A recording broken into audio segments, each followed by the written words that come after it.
대선 전국의 깊숙한 뒷얘기를 들어보는 대선 설명서 서반장, 김반장 시간입니다. 오늘도 여당의 서주민 반장 그리고 야당의 김정우 반장이 나와 있습니다. 자, 서반장 설명서부터 볼까요? 예, 말 바꾸기 득도 있다입니다.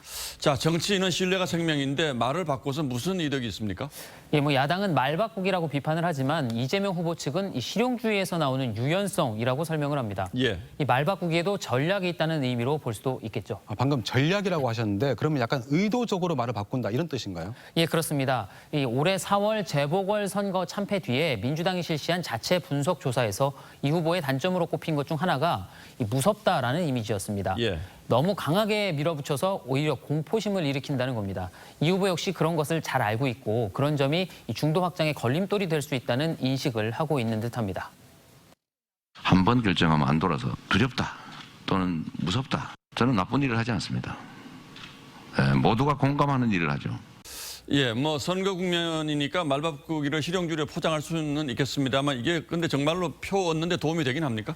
상관관계를 아직 단언하기는 어렵지만 이 한국갤럽 여론조사에서 이 후보의 중도와 보수층 지지율이 2주 전보다 오른 거는 사실입니다.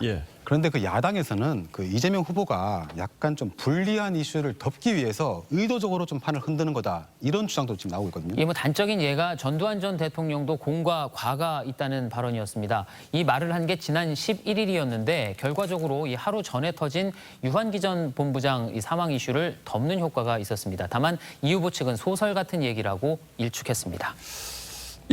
그래도 이게 자꾸 누적되면 유권자들에게는 신뢰할 수 없는 후보다 이런 인식이 강해질 수 있지 않겠습니까? 거기다가 유연함하고 원칙이 없는 거랑은 좀 다른 거 아닌가 싶은데 기본소득 그리고 국토보유세와 같은 주요 정책뿐 아니라 거기다가 전두환, 박정희 등 전직 대통령에 대한 평가도 매번 달라지는 걸 보면 이게 같은 사람이 한 말이 맞나 싶을 정도거든요. 당내에서도 그런 우려가 나오기는 합니다. 최근 이 후보가 민주당 잘못으로 치러지는 내년 재보궐 지역에 후보를 내지 않는 방안을 검토하겠다고 한 것 다들 아실 겁니다. 그런데 이 후보는 지난해 7월 올해 서울 부산시장 재보궐을 앞두고도 이 장사꾼도 원칙이 있다며 후보를 내지 말자고 주장을 했었죠. 그건 저도 좀 기억이 나는데 당시에 이낙연 당시 대표를 약간 좀 저격한 셈이 됐죠, 그게. 그런데 당시에도 이 친문 진영의 비판이 쏟아지자 불과 이틀 만에 무공천 주장을 한 적이 없다라고 말을 뒤집었습니다. 그리고 내놓은 해명입니다. 정치라고 하는 게 현실인데 또 말로 어디 해놨다고 해서 반드시 그렇게 하면 그 바보 아니냐 그거. 그렇죠. 유연성, 현실 정치 다 이해합니다만 유권자들도 나름대로 평가는 하시겠죠. 자, 김정우 반장은 공정과 상식의 실종을 가지고 나오는데요. 이 공정과 상식이라면 윤석열 후보가 출마의 변으로 내세웠던 건데 이게 실종됐다는 겁니까? 그 공정과 상식 꾸준히 언급은 하고 있지만 확실히 주목도는 좀 떨어진 상태입니다. 오늘 관훈 토론회만 해도 모두 발언해서 공정을 5차례 언급했는데 별 주목도 받지 못했습니다. 공정과 정의를 위해 공정과 상식의 자유민주주의 정신으로. 실제로 공정과 상식의 실체가 뭐냐, 어떤 정책으로 어떻게 실현하겠다는 거냐 좀 모호하다는 지적이 분명히 있긴 있어요. 그 공정과 상식은 바로 이제 그 문재인 정부와 좀 여권의 책임이 있었던 굵직한 사건 탓에 이번 대선에 시대 정신으로 부상한 측면도 있습니다. 이른바 조국 그리고 윤미향 사태를 비롯해서 박원순, 오거돈 전 시장의 성추문 그리고 김명수 대법원장의 거짓말 논란 등에도 진정한 사과 없이 내로남불 행태로 밀어붙인 데 따른 일종의 심판 성격이었단 말이었죠. 당시 검찰총장이었던 윤 후보가 현존하는 권력에 직접 저항하면서 공정과 상식을 회복시킬 적임자로 좀 스스로 약간 포지션한 그런 측면도 있습니다. 자, 이 선거 초반만 해도 이 공정 상식만 외치면 다 될 것 같았는데 어쨌든 이걸 윤석열 후보가 제대로 상품화시키지 못하고 있다 이런 비판이군요. 그렇습니다. 과거 대선에선 2007년 이명박 대통령이 온갖 도덕성 논란에도 경제 대통령이라는 그런 시대 정신을 타고 500만 표 차로 압승을 했습니다.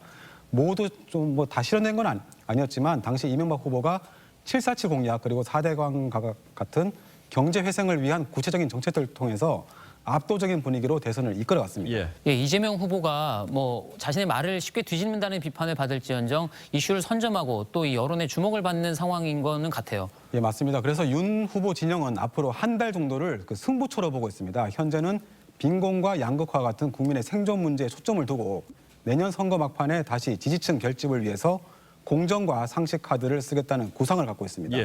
전문가들은 현재 그 정권 교체를 요구하는 그런 여론이 반문 정서와 그리고 윤석열 다음이 합쳐진 결과이고 공정과 상식으로 국가를 정상화한다는 이 윤석열 다음이 지지층을 결집시킬 수 있는 그런 요인이라고 분석을 하고 있습니다. 그런데 지금 부인 김건희 씨 의혹이 불거진 상황이라 이 공정과 상식을 주장하기도 좀 민망해진 거 아닌가요? 뭐 그런 측면이 없다고 하기는 좀 힘든데 그래도 아직은 배우자 관련 의혹이 위법으로까지 드러난 건 없기 때문에 윤 후보가 공정과 상식의 가치를 여전히 선점하고 있다고 볼 수 있을 겁니다. 약자와의 동행 역시 그리고 그것도 이제 김종인 위원장의 대표 상품이기 때문에 이번 선거는 윤 후보 본인의 정체성으로 승부를 해야 하는 겁니다.